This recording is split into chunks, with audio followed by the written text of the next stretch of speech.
Hey there, everyone in YouTube land and on the Telecaster forum.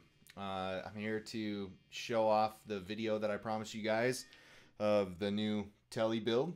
Took an Xaviere XV610, bought a whole bunch of extra shit from Guitar Fetish's website. Their Xtrem, which is like a Bigsby kind of copy, but it has some of its own improvements and some drawbacks. Particularly cool is the roller bridge that comes with it if you buy the specific Tele set. It also comes with a bridge that fits a single coil on a, usually a stock Tele setup. But instead I modified the bridge that was on this one to fit the humbucker. So you notice that I combined humbucker and a P90. That was inspired by the Duesenberg guitars because I think they're sick, and as soon as I can afford one I'll get one, but right now not in the cards. So then I did a couple of modifications in terms of the switching. So the switching works like this. You get full bridge humbucker in the first position. You can hear how kind of chimey that Dream 180 pickup sounds. It's really quite nice. Then in the second position, you get the northern coil of the humbucker. A little more single coil sound to it.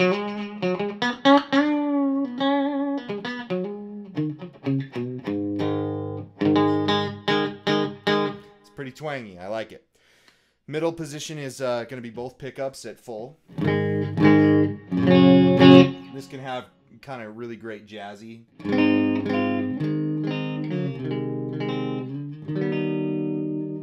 sort of sounds to it, so I really dig on that. Then the fourth position is kind of interesting because it's the southern coil of the humbucker and the P90 together. So again, another twangy sort of sound, but it's almost like the middle position on a normal humbucker, right? So you have two single coil pickups that are spread kind of far apart. So it's got a really neat like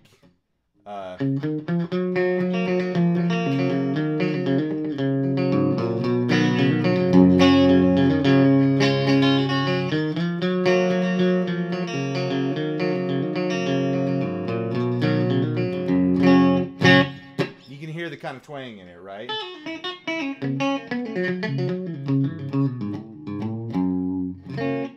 If I could play guitar, that's one thing. Someday I'll work on that. I don't know. Not right now. And then of course the position 5 is just full P90 glory, and it's it's good surfy kind of music. So to criticize the trem a little bit, the spring is not the greatest quality, and I find that hammering it on too hard or pulling up just a little bit too far pops the spring out of place. That can get a little bit annoying. And the trem arm is fantastic in terms of its durability and its kind of strength. I like that it's just slightly rounded, not flat like the Bigsby behind me. But the pivot joint is really kind of iffy, so I'm not crazy about that, and there's probably some kind of washer combination I'll end up throwing in here to make this more smooth, but you can hear it's kind of squeaky, and there's a lot of resistance moving this thing around, so I'm not jonesed about that. But all in all, it's great. The improvements that it's made is it's got tiny little rollers right here, so you have very, very little to no friction going from the string hole. What the hell are these things called? The tone block, I guess, is what this would be on the Bigsby, or on this trem. So from the tone block through here past the bridge, there's really very little to no resistance because it's all rolling. So that's quite nice. On new strings, doesn't make much of a difference because they're still not all quite stretched out yet. But so yeah, there's the modifications I made. One more thing that I did that I thought was pretty neat is I adjusted the pull pieces on the pickups. So each of these pull pieces is only 2 millimeters away from the strings, obviously when pressed down on the last fret, right? Back the whole pickup away about 4 millimeters and then raise the pull pieces up. And it gives a really Filtertron kind of sound. It's very jangly, and it's a lot like my Gretsch back there. It's kind of where I got the idea. So anyway, we'll go through just some more simple demos of crappy guitar playing. Hopefully you'll get a better idea of the whole kind of groove of this guitar. What did I tell you about crappy guitar playing? Jesus Christ.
It's got really juicy overdrive, man. I mean, it just like, it's not particularly high gain, although these are somewhat powerful pickups. I think I measured the resistance on these, and this one's like, I don't know, 7-ish, and this one's at about 8 when it's full on. So, I mean, you know, they're a little hotter, but not quite. And it's got just a very natural kind of creamy overdrive to it.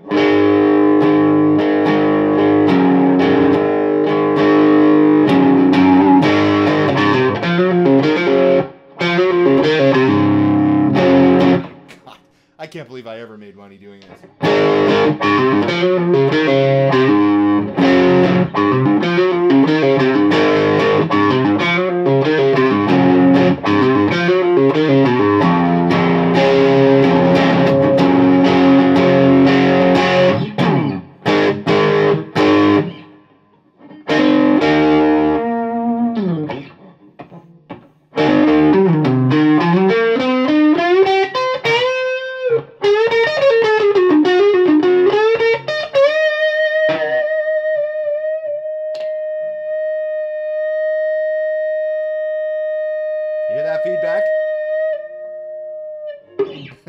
So the other thing that was really cool that this bridge did is it added a lot of sustain. There's just something to having the strings not really inhibited at all by a string through bridge and not having any hard sort of points or angles that it has to travel. That the strings just sort of ring, you know, when you hit them, and it doesn't really stop. I mean, it's really quite a lot of sustain comes out of having a block like this. Also, it's a lot easier to string than the Bigsby. A lot easier, because you don't have to do the little coily thing. So positive things, you know. Guitar Fetish, if you're watching, give a better quality spring, fix the pivot. It's going to be perfect. Fix my guitar playing, maybe I'll be perfect. Highly doubtful. The tone thing, I have a 47 cap on here, so it's kind of a little darker, and I like it that way.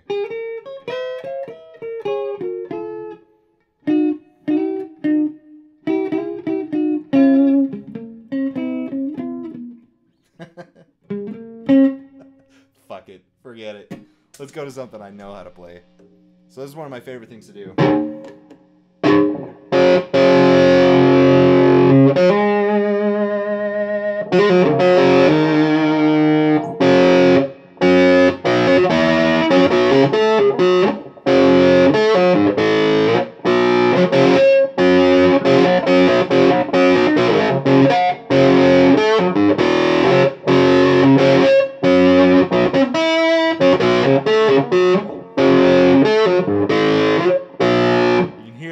That's all the tone.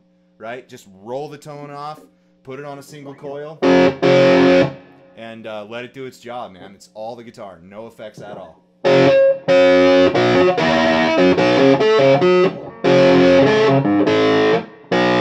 Anyway, so that's a lot of fun. I'm having a good time with it.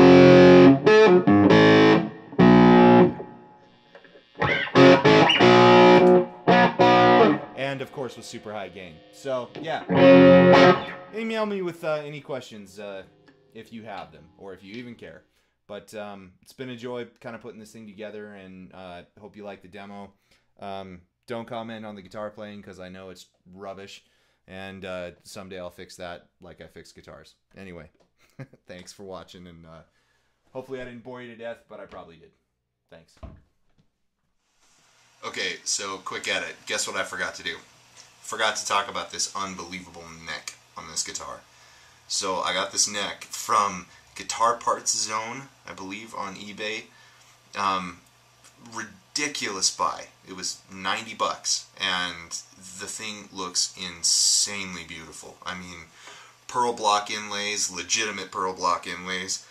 The fretwork and the polish up and down here is just beyond something that should be done on a neck that costs this little. And then bone nut on here that is, it's pretty well cut. My E string, I play on thicker strings, so I had to sort of file that hole a little bit better so that the strings would fit through. But really, I mean, I bought the neck just for this guitar because I thought it looked so cool on eBay, and it did not disappoint. I mean, it's remarkably high quality. The black Strat that you see back there, that's got a Mighty Mite neck on it. And, you know, kind of same story. It was only about 100 bucks, but it ended up being really, really good. I don't think a neck that's $90 should be that good, but I took a chance on it, and I'm really glad I did. So if you guys are shopping for cool looking necks, go there. That's worth it. Alright, now I'm done.